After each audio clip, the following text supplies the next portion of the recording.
విరోచితంగా కనపడుస్తున్నారు. యువత ఏ పక్కనుంటే ఆ పక్కనే గెలుపు. తెలుగుదేశం జనసేన గెలుస్తాం, మళ్ళీ రాష్ట్రాన్ని బాగు చేస్తామని మీ అందరికీ హామీ ఇస్తున్నా. తమ్ముళ్ళు జెండాలన్నీ దించాలి, వెనకనలు కనపడాలి, మళ్ళీ ఎగరేద్దాం. అన్ని జెండాలు దించి పెట్టుకోండి, మళ్ళా మీటింగ్ అయిన తర్వాత ఎగరేద్దాం. ఈరోజు చాలా సార్లు నేను మాడుగులకు వచ్చాను. ఈరోజు మాడుగుల మీటింగ్ చూస్తున్నాను. మామూలుగా లేదు. తాడేపల్లి పిల్లికి జ్వరం వస్తుంది. ఇంకా రాబోయే రోజుల్లో నిద్ర కూడా రాదు. ఆ పరిస్థితిలో మాడుగుల బ్రహ్మాండంగా స్పందించారు. ఇది 64 రోజులే మనకు ఎన్నికలు. ఒకటే చెప్తున్నా, 64 రోజుల్లో వైఎస్ఆర్ కాంగ్రెస్ పార్టీ ఇంటికి పోవడం ఖాయం.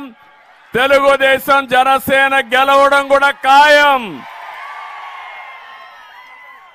అలాంటి మంచికి శుభ సూచకంగా ఈ సభ కనిపిస్తా ఉంది.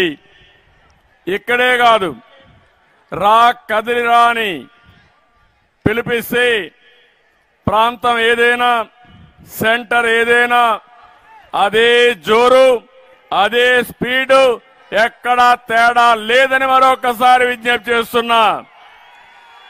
ఈ స్పందన చూస్తే నాకు అనిపిస్తుంది వైఎస్ఆర్ కాంగ్రెస్ పార్టీ పైన, జగన్ పైన తిరుగుబాటు ప్రారంభమైంది. ఇది ఉధృతంగా ముందుకు పోతుంది.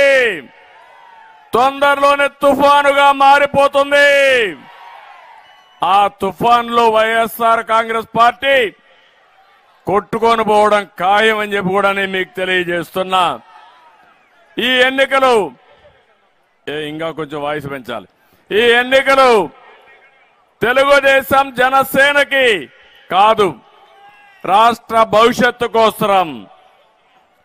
ఈ ఎన్నికలు పార్టీలకు అధికారానికి సంబంధించి కాదు, తెలుగు జాతి భవిష్యత్తుకు సంబంధించిన ఎన్నికలు. అందుకే ఒకటే మిమ్మల్ని కోరుతున్నా,